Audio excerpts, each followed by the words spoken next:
Welcome to JWL Sports, where we review all the best sports clips from around the country. Now, you're probably wondering, why should I watch over here instead of over there?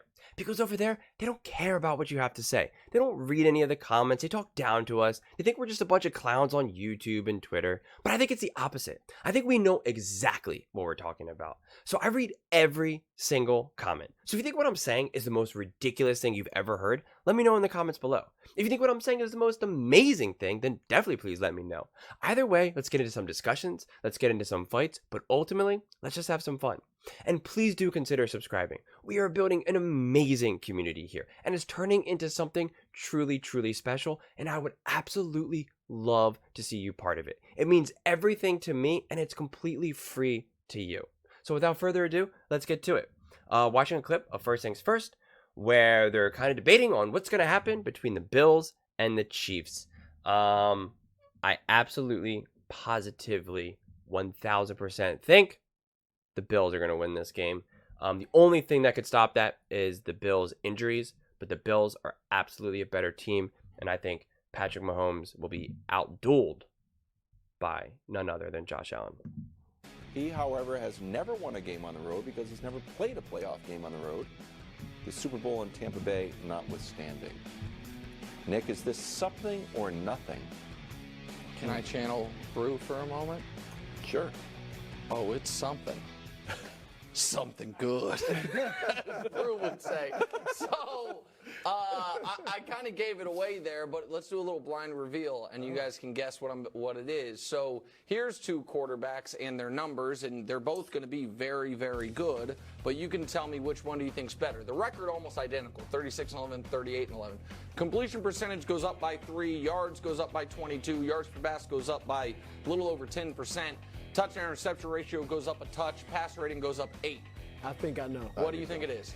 Both of them. One is Mahomes on the road, the better one, and Mahomes at home. Yeah. Brew, see, that's why you got that partial academic scholarship to Oberlin. You nailed it. And so, yeah, we've never seen him on the road in the playoffs, but I'm going to go ahead and say he's going to be fine.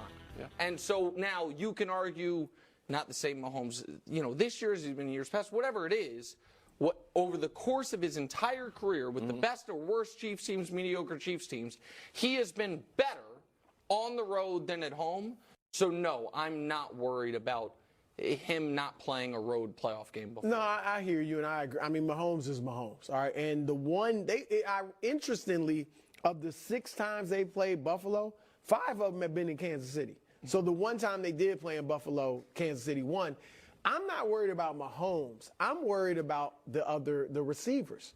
Rashee Rice is a rookie. Is he going to be as good in Buffalo as he was last week in Kansas City? The other guys, I mean, at some point they might need another wide receiver to make a play. So I'm not so much worried about Mahomes, Coach, but I'm concerned about the other guys, yeah. I like playing on the road a lot of times in the playoffs. I thought that it was good in terms of it's just you. Kind of brings everybody together. It narrows the focus. You're not dealing with a ton of tickets, a ton of distractions. In Kansas City, I mean, there's a million distractions there, so that'll be good for them to be able to get away from that. Are you joking about that? No, I mean, there's superstars. There's other than Taylor Swift, what's the distraction? It's like there's We're actors, in the middle of there's nowhere. all these, all these. Like, what do you do? I don't even know what you're Kansas City. talking about. Some of the actors that threw wilds out of Chiefs. So there was real value. I thought there was some value in the way that it brought the team together.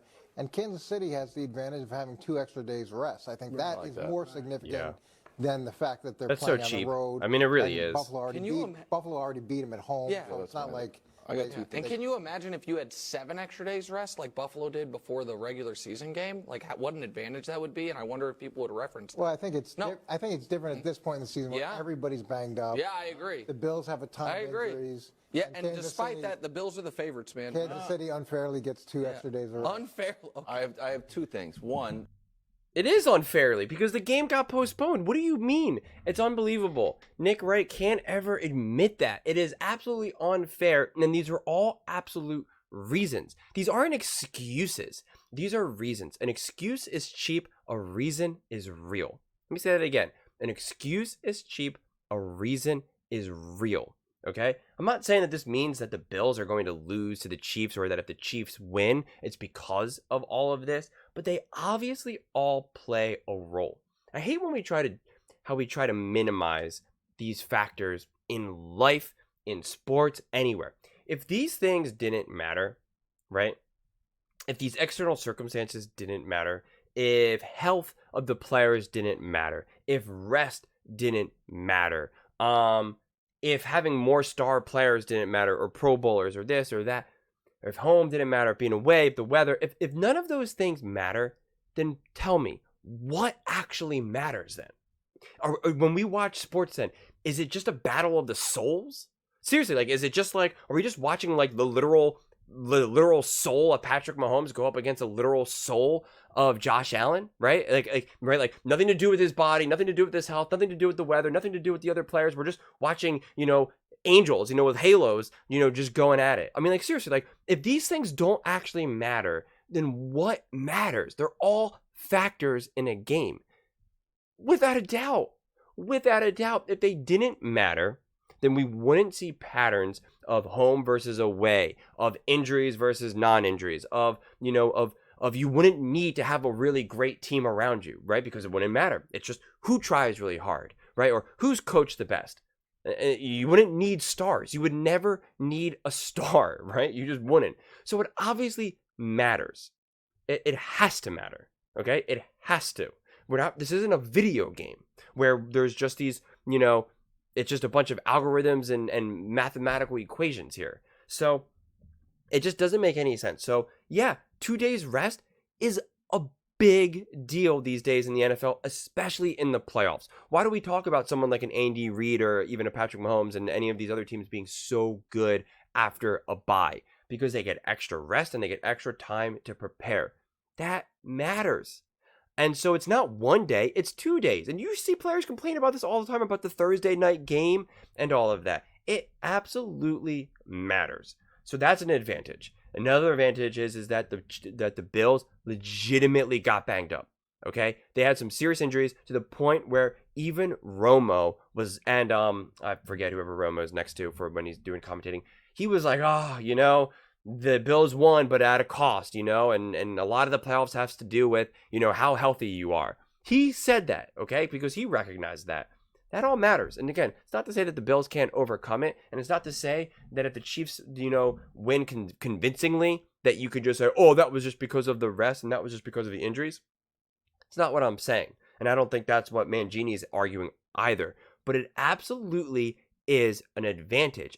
Or at the very least, it helps the Chiefs, which is another way to say an advantage, or a disadvantage for the Bills. No question. If rest didn't matter, and if each day didn't matter, then why do they only play once a week? Seriously. If 2 days, because think about it, when you play on a Sunday, then you play another Sunday, you play Sunday, and then you're off Monday, Tuesday, Wednesday, Thursday, Friday, Saturday, obviously, and then you play on that next day, right? So you get a full week's worth of rest. So therefore, if you get another 2 days, that is a huge chunk from a percentage base, right? Of on top of that, you're adding so much more rest on top of it. 2 days seems so little, but when only 6 days of rest is such a big deal, or even 5 days, like when you're playing on Thursday or whatever, 4 days, an extra couple of days is a massive percent increase in rest. And it really, really matters and plays a huge factor. It's the difference between a player being able to play and a player being able to say, I can't go. We see this all the time. So if anyone has ever worked out before, you feel yourself getting sore, right? And it can take a few days for you to no longer be sore. It's just time spent, right? On day 5, you're still really sore and you're kind of tired. And we actually have data to show this, that if you work out real hard or whatever, if you can lift, let's say, 200 pounds, you can bench press, 300 pounds, and you do it on a Monday and you do like 5 sets, there's a good chance that in 4 or 5 days, you won't be able to lift the same amount of weight for the same amount of reps for the same amount of sets. But on that 6th day or that 7th day, you may be able to. And again, it all depends on your recover capabilities. So that matters. that really matters. You will literally be weaker on 5 days rest versus 7 days rest. Now, hopefully, there's still technically enough time that both teams will recover to 100%. Because it's not to say that 7 days rest. It's not to say that if you have 14 days rest and you're going up against 7 days rest, and now you're just like supercharged, right? I got 14 days of rest. I'm double the strength, right? That's not how it works. But you can shortchange rest without a doubt, no question. We have plenty of research to show this just in weight training, let alone being pummeled to the ground and playing in, cold weather, brutal playoff football. Okay. So it matters. So to kind of downplay that is just absurd. I mean, it really is, especially because if if the roles were reversed, Nick would be beefing that up and say he's going to win even with a depleted defense, even on short rest, he would say that. So the fact that he's now acting like it's nothing is just, absurd. We heard this like, oh, Mahomes in a new place. He's going to go in and dominate. The last time we heard that take at this table was Lambeau Field. Mahomes going into Lambeau. And I was grinding Packers, games all year. Yeah, he went into Lambeau. And we were saying, like, now he gets to win at Lambeau. Ha, ha, ha, LOL. And he didn't play well because of that Packers staunch defense. Then the other thing is this, that we're kind of missing the forest for the trees. The reason Patrick Mahomes has always been at home is because the Chiefs have always been awesome. Right. Yeah. And now they are not as good of a team seed-wise as the Bills. And this has not worked out for other, let me look at this. Yeah, I'll throw some legendary quarterbacks, some pretty good quarterbacks. Dan Marino had 7 home games. Wait, hold on. Did you say other? Okay, go ahead. Yeah, I'm going to throw Marino and Montana and some pretty good. And then Nick Foles. Where's Montana? Oh, there he is. Sorry. Right there. Won a Super They're on Bowl. tilt. Sorry. McMahon. So those guys lost. Because, maybe it's because of the comforts of home. Maybe it's because their team just wasn't that good and they had to go on the road. I kind of lean towards the latter. So do I think Mahomes is going to be bothered by snow in Buffalo? No. Do I think that this seeding might be the cause of why they lose? I think that Mahomes will be great, but I think you guys are you're talking about an unfair advantage. I think you guys are underrating the Bills right now. The Bills are a team of destiny. They've won 6 in a row. See, now he's trying to boost up the Bills, so when if the Chiefs win, he's like, look who they beat. Something's coming. No, I am being serious. This is the game they have wanted for a half decade to be in their building. Yeah. They got it. The Chiefs are an enfeebled team that even when they win by 19 points against the Dolphins, people are unimpressed. And they don't have what nobody respects Rashee Rice. Travis Kelce is distracted, according to coach.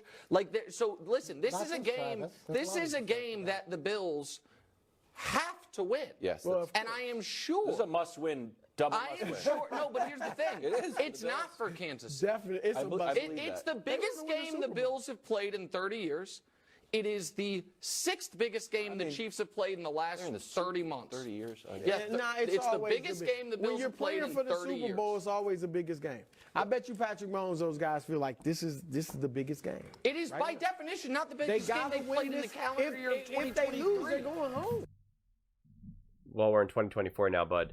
But anyway, it's just, I understand what Nick Wright is trying to do, and it's disingenuous.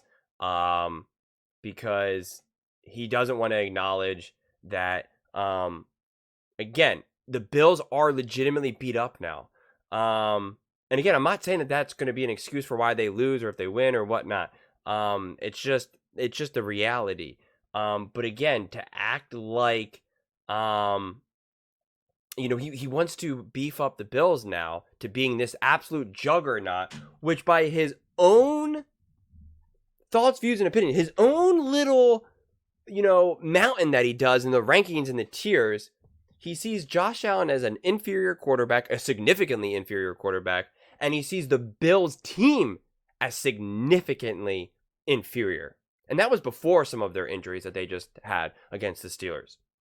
So if that's the case, then how is Mahomes and the Chiefs, if they beat the Bills, a slaying of a dragon? That doesn't make any sense. It doesn't make any sense. It just, it really doesn't. So I'm just not sure how he's really how he does math, how he makes any of this make sense, because it really, really doesn't. He just always, he always forces us viewers to make sense out of nonsense, and it's always just like gaslighting to the max. I mean, it really, really is, because just last week he tells us that Josh Allen is, so significantly inferior, has him pretty low on his mountains, and he has the Bills pretty low on the mountains and have the Chiefs all the way up there. Yet, if the Chiefs beat the Bills and beat Josh Allen, it's, look what they did, look what they were able to accomplish on the road. That's right, big dog Patrick Mahomes. So you're talking out of both sides of your mouth, and you just look stupid. You just look silly. But what do you all think? Do you think we're already making excuses for the Bills? Do you think Josh Allen is going to rise to the occasion, step up, and punch Patrick Mahomes square in the face? What do you all think? Let me know in the comments below. I would absolutely love to hear your thoughts on this one. And please don't forget to subscribe, and definitely please give this video a thumbs up. It's really helps with the visibility and helps with the algorithm, and I would greatly appreciate it. Thank you so much, and see you next time.